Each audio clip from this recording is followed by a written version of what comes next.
Hey guys, George Mesa, Third Eye Edify podcast. And I think we have rounded the bend and we're coming to the end here of my sequence of music episodes that I've had. It's really taken me on something of a journey. And it's always hard to tell from the perspective of the viewer, but there's been a lot of time spent of me thinking about what is next, what to do with the information. I'm not just trying to make a video here. I'm actually trying to figure myself out. Where am I going from here? Not with the show, but with music and what I want to bring to the world. Because I've been a teacher for so long, I want to be able to teach people how to avoid the pitfalls of video games, music. There's so many different ways that you can get locked into that typical 9 to 5, 55 plus hours a week person who is clearly not going to be happy with their lives and may not even be around to see what the rest of their life has to offer outside of work and sleep.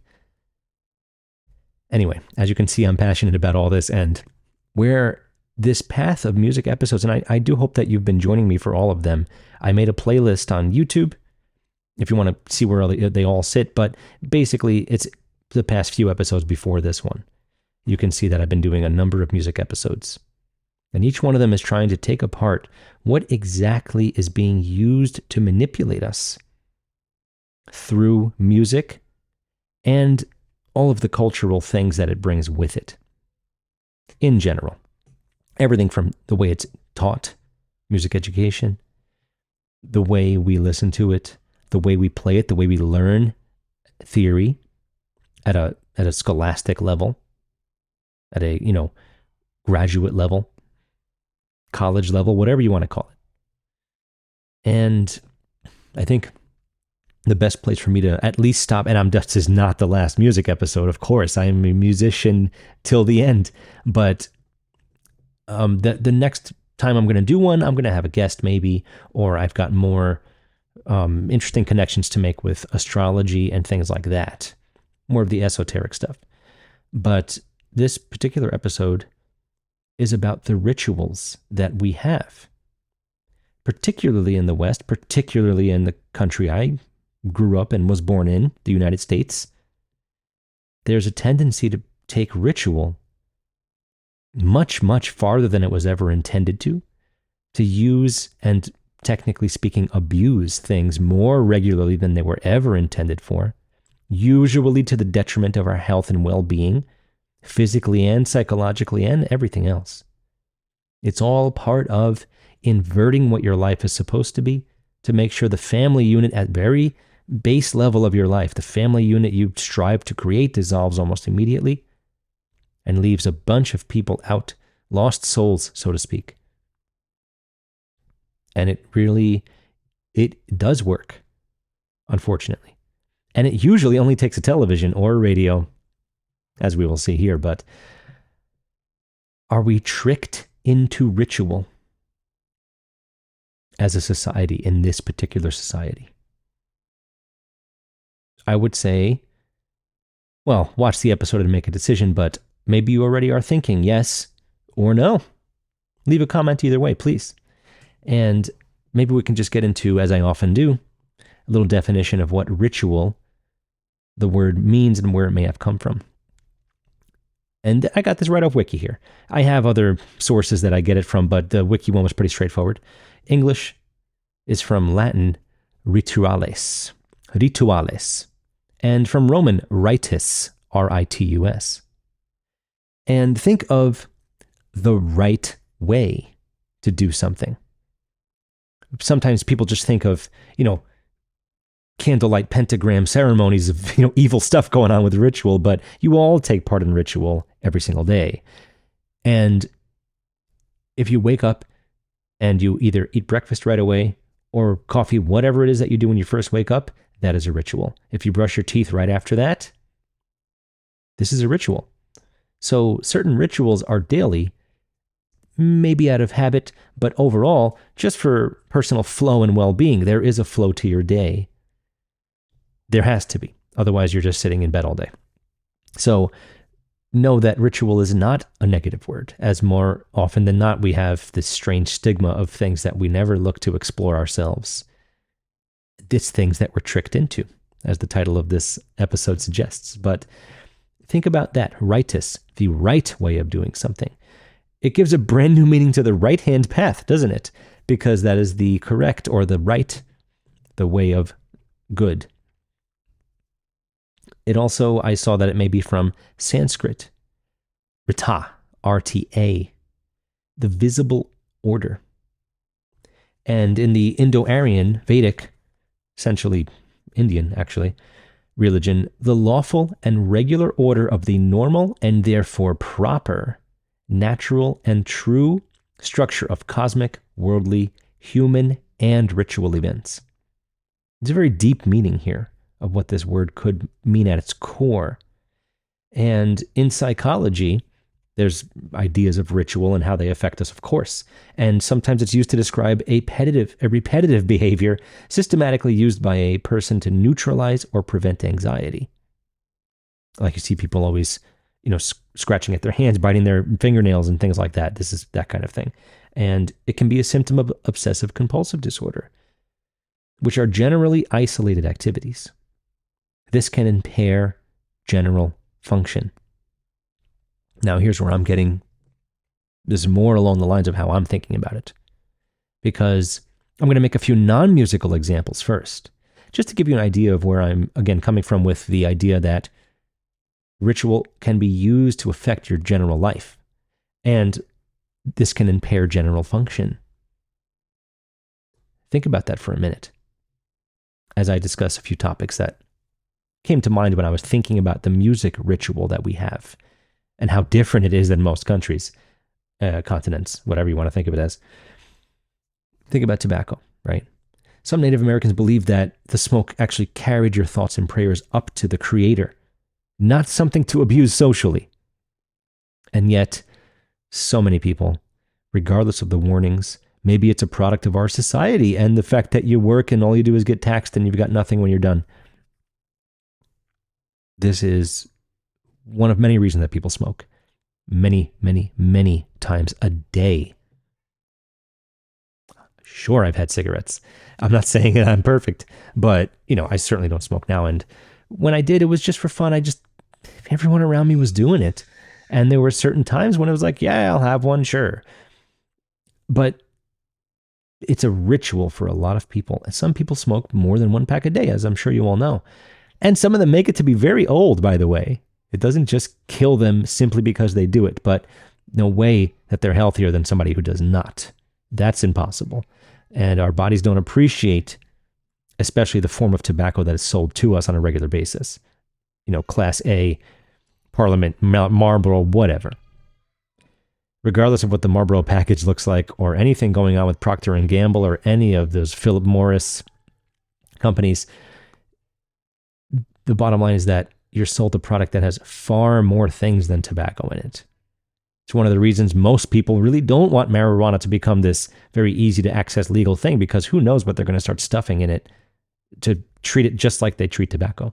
And weed, marijuana, whatever, is another one that I want to mention. I think that it's very easy to abuse that, especially that they're selling all these pens and gummies now. It's just what they wanted, really. Instead of you having to, carry a Ziploc with a little flour in your pocket, and then you have to roll it up, light it, whatever. Now you can just get a gummy or one of those vapor tanks. Who knows what the long-term effects of those vapors are going to be? It's hard to say, but inhaling one of those doesn't feel quite like inhaling the fire from a from a joint. And it's another thing that's, I assume, and based on some of the research that I did, it seems like it's definitely true that, you watch Bob Marley, he's always smoking. But other than that, and the Rastafari culture as a whole other thing, this is abused in our culture. And for the same reasons as tobacco, really. Maybe even more so because it's pretty much illegal in most places, but it's everywhere. And it's not the kind of thing that's going to go away. And I think, much like gun owners, most people that smoke marijuana are extremely responsible with it, and they know better than to just do it and then do it the moment their kids wake up, and then lose their entire day not even knowing what's going on, and their kids are doing whatever they want. Not really the case. Most people are what we call responsible potheads. And it doesn't mean it's a guarantee. Yes, it is actually a gateway drug, and I do agree with that. It does give you the idea that maybe I could do some other things, but that's when you're young, and then eventually you realize that it's basically the safest thing you can do. And anyway, it's abused. We are tricked into the ritual of using it like crazy because of TV and movies, and that's how all of these things go. Without television, who would you be without television? I know you all grew up with it. So how different would you be without it? I say 99% of you. I know some people never had a TV in their life, but it's very rare in this country. Now, what about coffee?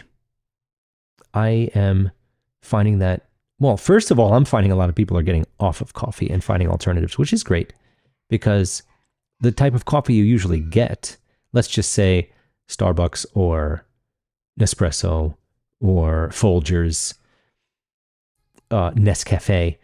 First of all, some of them are made by companies we shouldn't really be supporting. And there's stuff in there, just like cigarettes, just like who knows what's in these, marketed gummies and vapor tanks for marijuana.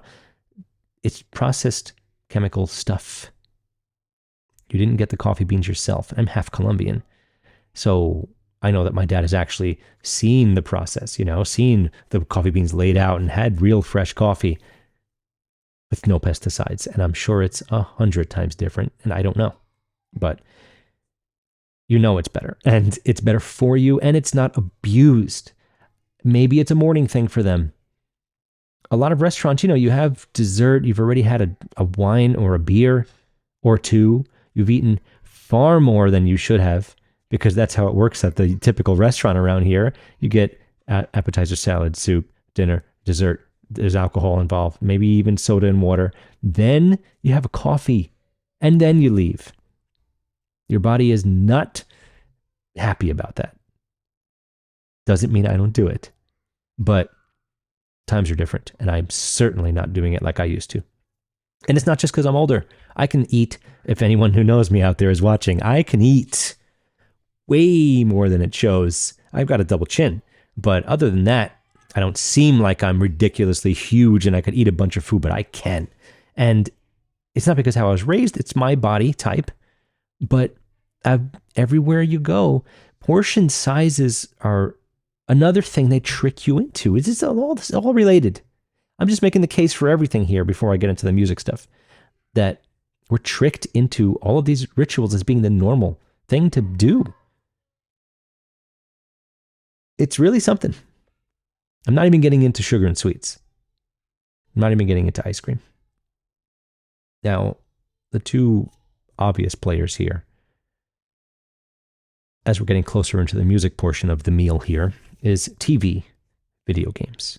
And radio kind of counts as the predecessor to television, but I highly doubt it was abused and technically, just to use the right phrase or the wrong phrase in the right way, stared at for many, many, many hours and days at a time.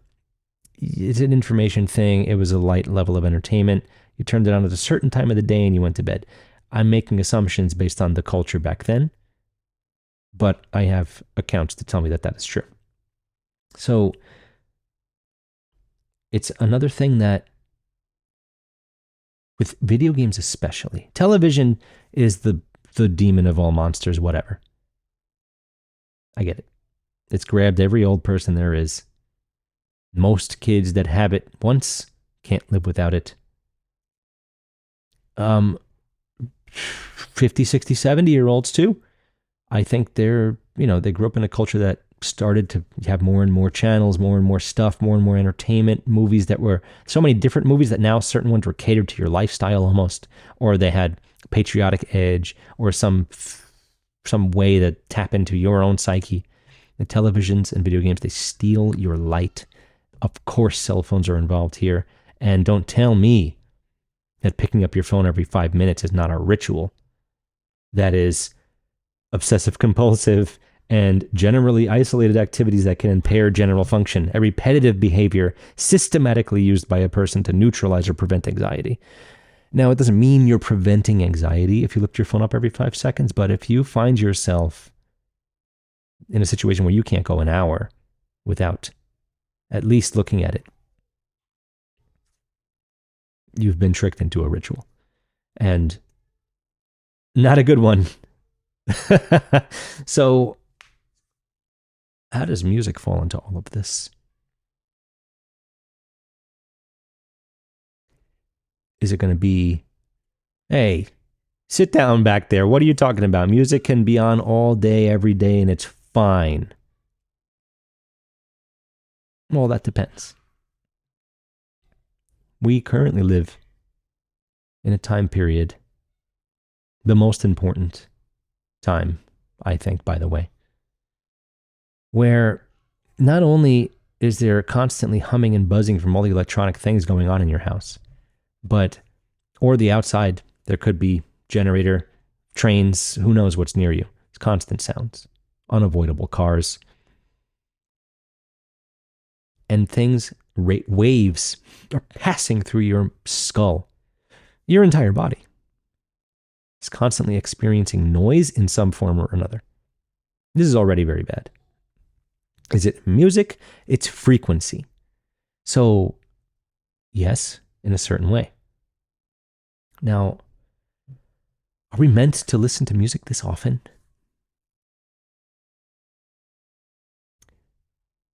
We use tobacco daily, not the ancients. We use coffee daily, not the ancients.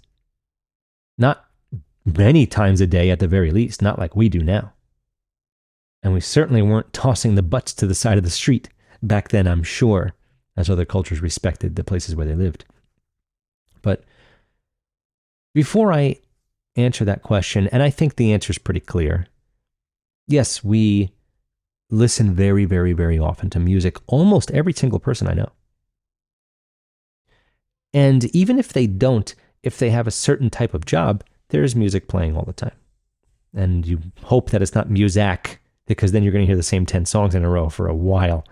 And I used to manage KB Toys before they closed down in the 90s. And you have to change the disc. The Muzak would actually send you a disc to put in of the things they want. It was a CD player for the whole store. Oh, man. One time this guy came in, just to be in a certain way, this guy came in and said, man, this music sucks that you have to listen to. Oh my God. And it was from The Mask. If anyone remembers, he did that little cha-cha-cha, something. He's like, he's got the maracas out. I don't remember exactly what the song was, but that's the song he heard. And if he didn't know the reference, so he's like, what do you guys have to listen to? He didn't know. It was from a popular movie at the time. But anyway, Muzak is that kind of thing. It's there. Maybe we weren't tricked into this kind of ritual, but if you're cleaning the house, you're blasting music. If you're driving, your music's going on right away. And if you're there are certain songs and bands for certain people that they do generally used to neutralize and prevent anxiety. Either you or someone you know does this. Definitely, it's impossible to avoid. Now, how loud they listen is a whole different topic that I may get to today. But picture getting in the car and not putting any music on. Picture it. It's not very common. People don't typically do that. Is this a ritual that we've been tricked into? Is there a grand purpose? Now, if I invented television with the purpose of manipulating and zombifying every single person that buys one, to eventually become this perfect mask-wearing, vaccine-taking slave, wage slave, that never has any time for their kids and is convinced that they need to smoke and drink and have lots of coffee and play tons of video games and watch TV during the only few tiny minutes that they get with their children when they come home from work. If you think that, that is clearly the plan, and I assume that it is, honestly. If I were the person who invented that, I would think to myself, in a Bernaysian kind of way, watch my episode Unholy Trinities, if you're not sure about Edward Bernays. I would think to myself, what about when they're not sitting down in front of the television? especially because a lot of them were far less mobile than they are now, the TVs, and there were no cell phones yet, right? The pre-cell phone. If I invented television with the intent of sucking the life force out of every single person that looked at it, for all the reasons I just listed, my next goal would be to grab them when they're not doing that. Now you can't, you're not supposed to, you can't watch TV when you're in the car. You can turn on music. Now, where is this going? What happens?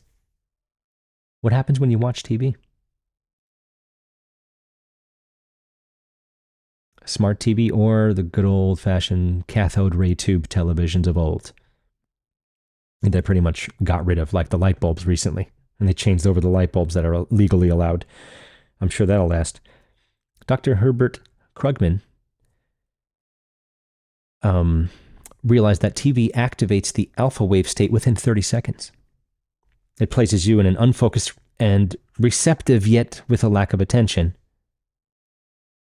mindset or, state of being within 30 seconds of turning the television on. And I'm currently finishing up a book, actually. And one of the earliest things I wrote in there is take a look at an entire house as they're watching the Super Bowl. Does it look like you're sitting at church? Yes, everyone's just, zombified for real. You can picture the hand coming out of the television, just grabbing your face. 30 seconds of turning it on, and you're in this, you're just lulled. That's what happens.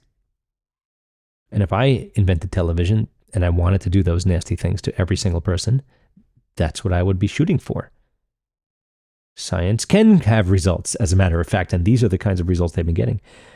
His findings got advertisers to notice, as a matter of fact. What is advertised in secret? Once the alpha wave state hits, you can put subliminal ideas, messages, images, sounds inside of the programming, and it is indeed programming. Now, there was a neurofeedback trial in 2018, very recent. This is being recorded in late summer 2023. White noise was superimposed on classical music, with noise level inversely correlating with normalized alpha wave state.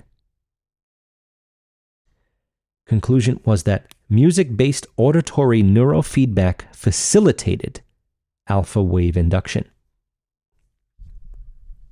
Okay. I think most of my viewers were either completely aware of the numbers or not surprised to hear that television knocks you into a dead state of zombified, I'll take it all in at any time and I need to buy these products now viewer within 30 seconds. But did you know that people were superimposing things over pre-recorded music? That you can induce alpha waves and you can facilitate alpha wave induction in music. Now, if music was always just one simple melody, like it is for most rituals in most continents in the world, rituals that take place every so often, moon cycle rituals, yearly rituals, marriages, catch a lot of fish in Alaska, there's drums, maybe, or there's just a melody, or there's a very simple thing that the entire tribe can sing along with, so that way everyone gets involved in the ritual, and you don't have to be a super well-trained musician to do it. If music was that simple and sparse, with a light texture, musical texture being the amount of instruments that you hear, classical is a very large texture. Rock is actually not a very large texture, but it's produced to give you that wall of sound. I had pictures to show of coffee and tobacco and marijuana. I didn't show them. You know what they look like. It's really not that important. But how do you hide alpha wave inducing concepts inside of music? If it's just a flute or a guy singing or a girl singing, whatever, I don't think it'd be too easy to hide something there. It'd be very easy to tell, right? And to quote the incredible Benjamin Balderson, if you, excuse my French, if you take a shit in a cesspool, you're not going to notice. But if you take a shit in a clean, perfectly clean, chlorinated pool, it's going to be pretty obvious. Think about that with musical texture. And he was talking about how when you get off of sugar and you take a little tiny bit, your body's like, no, man, no. And that was his example. Like, well, and somebody said, well, I don't, it doesn't bother me that much. You're like, well, you got the cesspool. Your whole body's a cesspool. You can eat sugar all you want. Body doesn't even react to it. But once you get clean, not happening. Same thing with music. These light, simple to take in textures. Simple. It's very hard to hide anything in there. You'd notice it right away. You'd even notice if this person knocked into the microphone by accident or something. You'd notice that with no production. No Hollywood magic to hide it. But with a rock band or metal or some blues or any pop music, because there's like 20 things going on at once, then most of them are totally missed. Something to keep in mind. They're not even written by the people playing them to begin with. And classical, it's easy to hide things in this music. We got away from, and I've thankfully been involved in many studio projects that didn't do it this way, but we've evolved into a Pro Tools. And if you're not sure what that is, it's a recording program that's pretty much the most popular one overall. You record track by track. Record the singer, record the drummer, record the guitarist, record the bass player, record the keyboard, give me the brass, give me the woodwinds, give me the backup singers.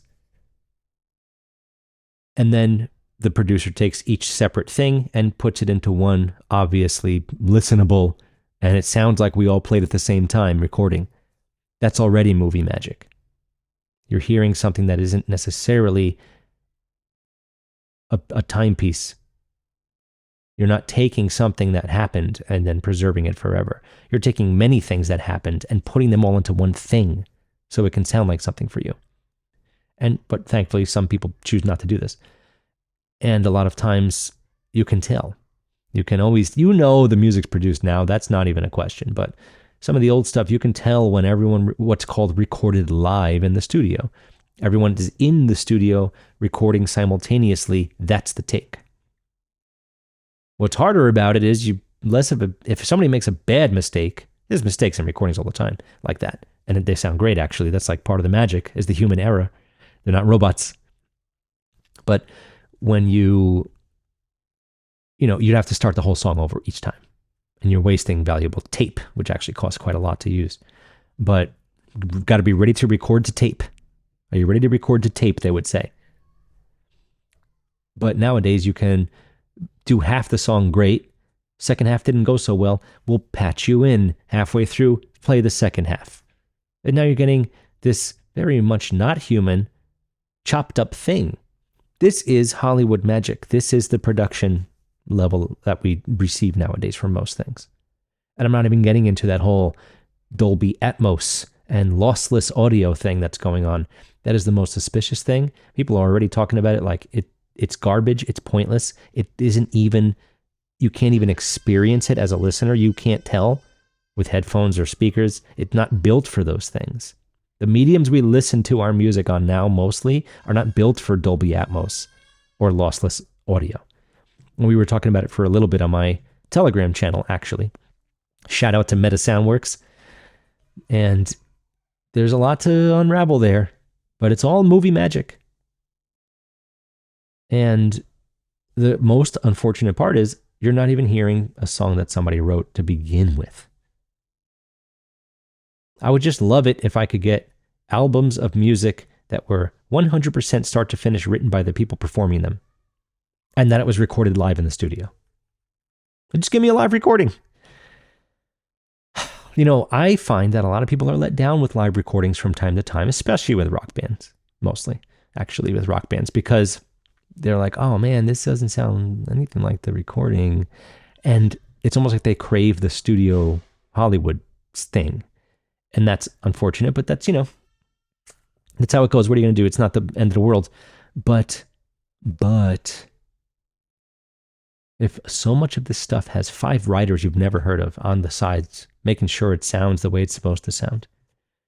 Even that newest tune that just hit the big time, the Rich Men North of Richmond. And I happen to live in Richmond, Kentucky, but he's talking about Richmond, Virginia. I assume he's mentioning the White House that is north of him. The one and only White House, that is, the one that's still caged off from the world that you can't even get in and out of. Even that song has that obvious progression, that certain sequence of chords that all these major pop hit tunes do. Either he's very smart to use it to grab people right away, or unfortunately, maybe it is a construct. I didn't look into it enough to say, but there's reasons to be suspicious of something that was, grassroots guy who loves what he's doing, and it sounds like that. I don't think he's not crediting himself as some amazing, super musician. So it's not like we're supposed to expect that, but maybe that's all part of it. I don't know. We'll see. It's timely for a song written and that mentioning the White House in the title without mentioning the White House. And then we've got, the elections coming up. We've got the Trump mugshot looking like a bald eagle. I'll get to that in probably a Rockfin exclusive, because that might be too hot for YouTube. My point is, most of what you hear is produced. And within this music, it is very, very easy to hide things. So if you were to not listen to this one and only hear the episodes relating the music episode series I just had up to this point, you would see that I'm making a case for we're using music all wrong to begin with. The natural, immutable laws of frequency are broken every day that we play and listen to music. Now, today, I'm saying that they've tricked you into using it constantly every day, far more than you're supposed to, and much louder than you should be because of headphones. Concerts are so much louder than they need to be. I get it. I've been to more metal shows than you, trust me.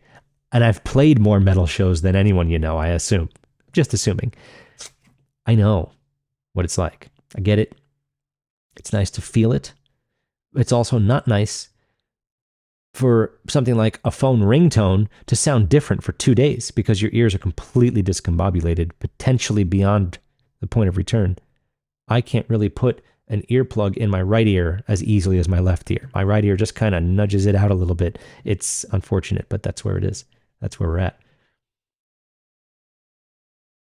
Music got louder over time up until the advent of technology where we could have recordings and speakers and stuff.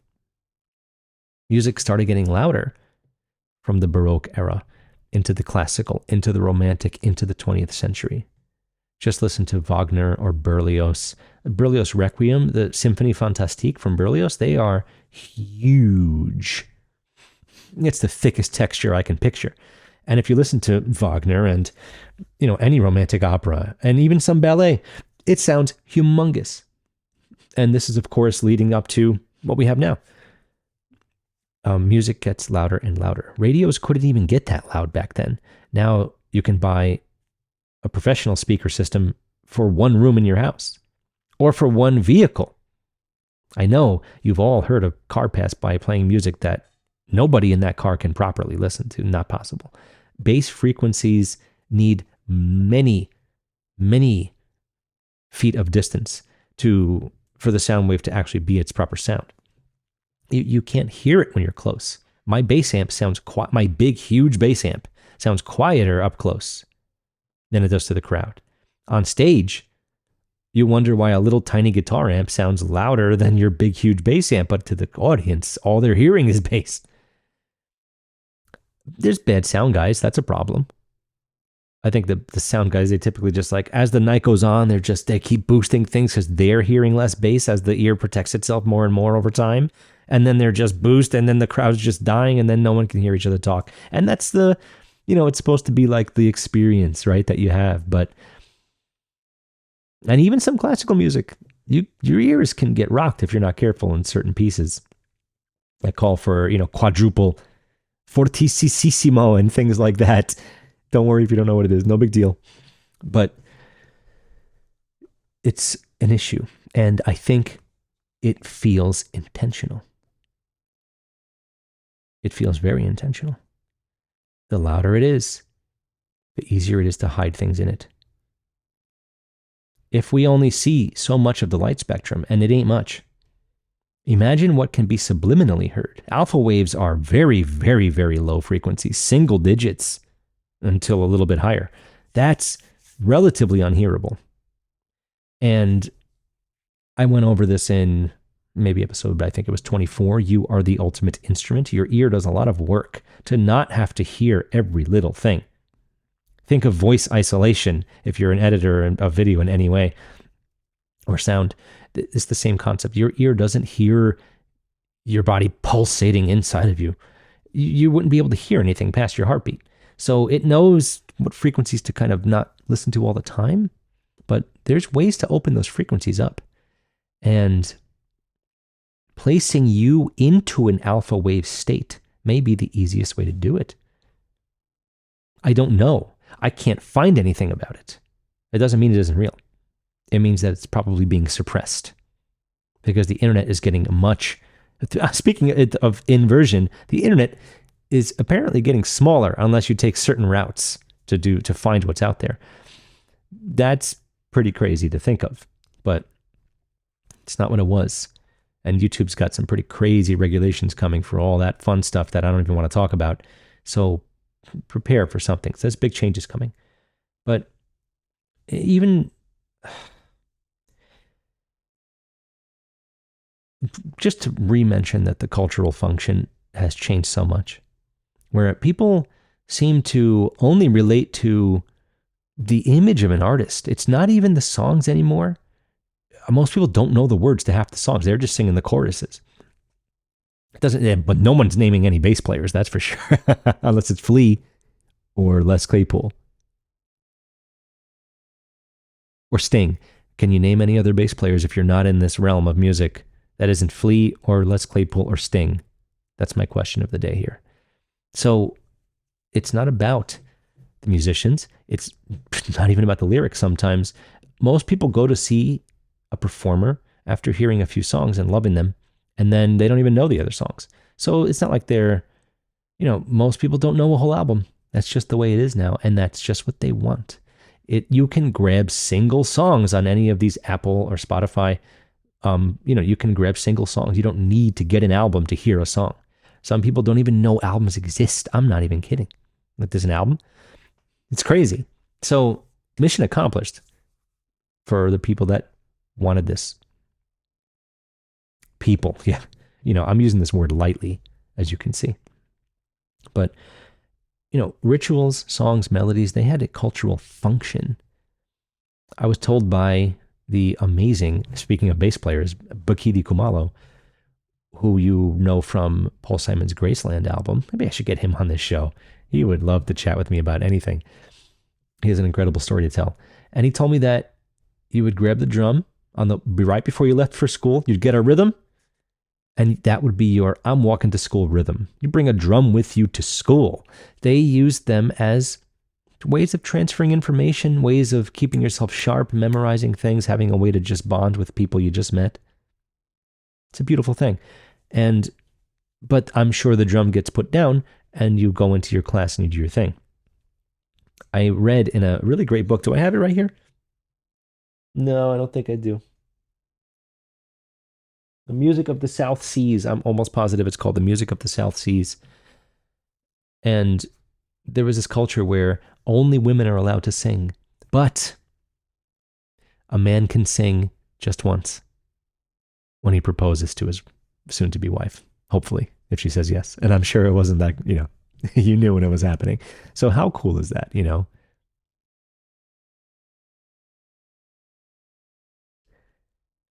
And I want to mention the wireless headphones for a moment, because I've seen a lot of technology that involves an A and a B, a plus and a minus, whatever. And when something's in between them, something pretty crazy can happen. Imagine now you've got this wireless earbud on both sides of your head. What's going on there, right? And those particular ones, they go right into your ear. At least with this, I've got this cone sitting outside and I don't have anything directly in my ear. And you can always control volume, but you know where the volume's going. It's not at 1. And I'm reminding you of this to make a very solid case that we're receiving many subliminal things through the music that's available to us, especially the overly produced Hollywood music. We'll call it Hollywood music from now on. That's my term, Hollywood music. People are completely unaware of the alpha wave state and or the ritual they've been tricked into, listening to a certain song on repeat till the tears go away. I don't think that it's just another way to be soothed by something that is not a human being. And if it is a person singing on the other end, sure. But if you don't have a personal relationship with them, their voice is only reaching you at a certain type of produced level. It's not a human voice reverberating throughout the body to reach you. It's different. A live performance of, let's just say a single singer, right? One singer. Live performance of a real singer touching your soul with their music, with their frequencies. It's never going to be matched on a recording. It's not possible. It's like showing somebody a picture of a movie or a video game. It's not going to transfer appropriately. It's not going to do justice to it, right? No chance. So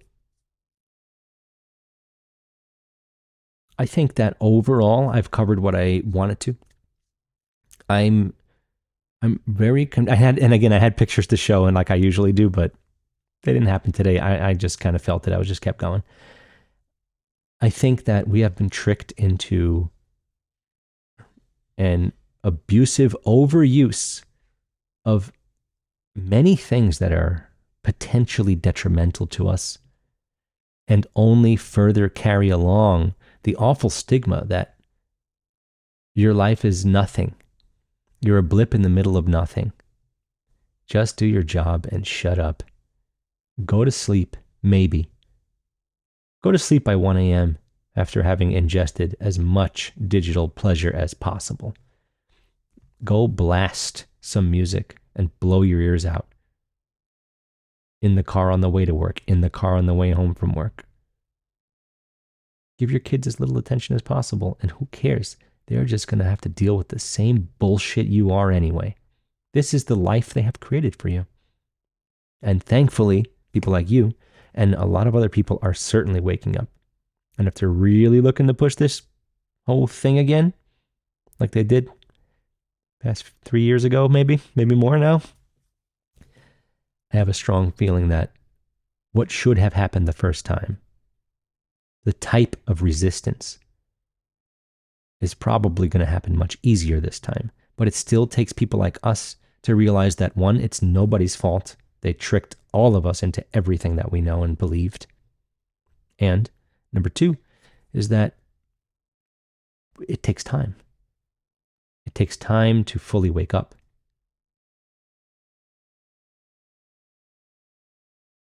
But once the sun does come up from the horizon, it's as bright as it needs to be until it goes away. And it comes back every day. And this is reason for us to know that we are so much more than our rituals. We are so much more than our addictions. We are so much more than what they let us believe.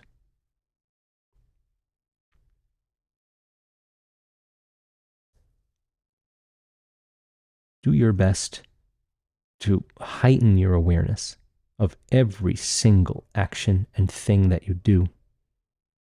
Every day, all day. You are constantly giving off energy, and it goes very far. I'm not saying fake smiles, but do it. Just do it. You can tell over the phone if somebody's smiling or not. You can tell. You know it. It matters. It matters. And the world will jointly grow as the inversion of what I was speaking of. As music gets louder and louder and bigger, the world we know seems to shrink.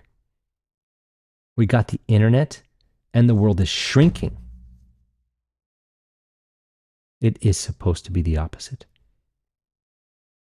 There are accounts of planets being invisible until the group consciousness was available to receive it. It sounds like pseudoscience? I don't think so. Perhaps there's more to see in the sky than we could even imagine, and we're just not ready, and it won't even reveal itself until we are. Who knows? But if we keep listening to the garbage that's coming out lately, and for a long time now, the overproduced mania, all day, every day, constantly bombarding your ears with very, very loud sounds that it just doesn't want to deal with on a regular basis. It's one more step towards you becoming what they want you to become.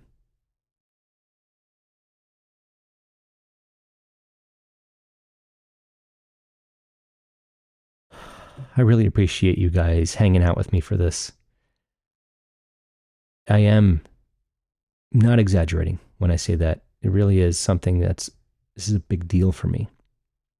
And I think that through doing this, I've come to realize that I want to show as many people as I can how music works, how to listen to it, how to use it to actually balance yourself out. Music is based on ebb and flow, yin and yang, like everything in the world. But a lot of people don't have that ebb and flow in their lives, but they have music. So even if they're not a player at all, they have music. They know what it is.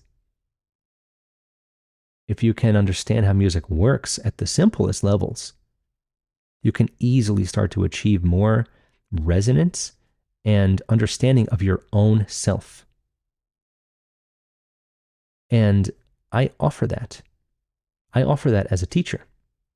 And I'm completely available for this.